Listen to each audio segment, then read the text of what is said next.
Aloha, everybody. I am Jack Conti. And I'm Natalie Don. Jack Conti. And we are Pomplamoose.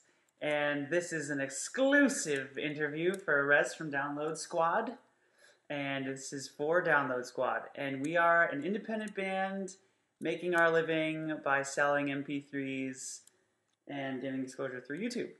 That's who we are. That's what we do. And we're going to answer some questions for you guys. Hi guys, can you introduce yourselves? Who are you? What is Pomplamoose? Already answered that. We Jack, just did that. please explain your workflow. How does a video song get made? So for those of you who don't know our stuff, yes, I'm wearing pajama pants. We do... Yes, I'm fully clothed. We make these things called video songs, which are kind of like music videos, except instead of like seeing like a pretty girl like dancing and touching her hair and lip syncing, we have video cameras inside the studio when we're recording. Not there's anything wrong with pretty girls touching their hair and lip syncing. I like those kinds of music videos. He doesn't think I'm pretty, apparently. We have a pretty girl in our music videos too, but she's not lip syncing. Because what we do is, while she's actually recording the vocals, we set up a video camera in front of her. Not just the vocals, but every instrument. When we record drums, we set up a video camera. When we record guitar or bass, set up a video camera. And, then at the end, we compile all those segments. After the song is finished, we take the video from all the takes and we piece them together. And we make a video version of the song. So you basically get to see all the instruments being recorded in the studio, including the vocals and everything. And sometimes there's like 3 or 4 overdubs of Natalie singing, so there's lots of vocals. So you'll see like 4 Natalies on the screen. And we call that a video song. So anyway, that's what a video song is. And our process is basically recording in the studio, set up a video camera, mix a little bit, record the next thing, whether it's guitar or bass, whatever, mix a little bit, set up the next thing, blah, blah, until we're done with the song. And then Natalie takes all the footage and edits together. She edits it together. Okay, next question. What is your part in the editing process and what software do you use? What exactly do you do with it, Natalie? How do you edit the videos, Nataloni? Well, only a privileged group of people gets to call me that. Nataloni. So I take all of the videos that we get from the whole recording process, and I take them and I sync them up with the final mix of the song. So if we have a guitar part that we filmed, I'm going to sync each guitar part up with the mix, because there's not actually a program that does that automatically. So using Final Cut Pro, I line everything up and I edit it, and I try to feature the instruments that are the most interesting at that time in the song, and just basically chop it up a whole bunch so that so sometimes there are like somewhat entertaining. Right. There'll be like not 200 layers. Sometimes there's like 100 layers, though, of audio. And obviously, we can't really put 100 layers on the screen because that wouldn't be really fun to watch, because they'd be teensy-weensy and you'd be going at the screen like that. So we don't do that.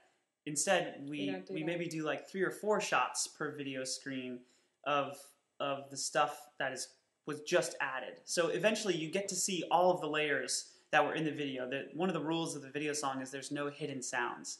So like if you hear it in the mix, you're gonna see it at some point as it's being played. But you may not see all of the sounds immediately as they first appear in the mix. Like sometimes we'll start with just vocals, and then the whole band will come in, at the beginning, and it's impossible to show all 12 layers at once there. So we just show the first 4, and then maybe 3 seconds later we show the other layers, as they're being added and things like that. And it's all synced up in real time. Next question.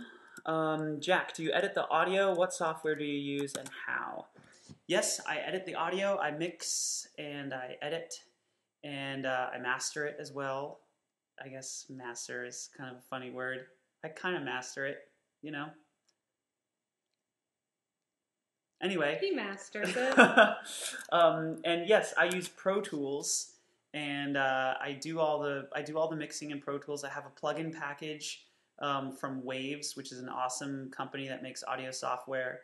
And the plugin package that I have is called the Native Power Pack, and it has what do I really like about it? I really like the reverbs that it has. It has this kill-in reverb called True Verb, which is stereo or mono, and it's great for vocals. It's great on drums too.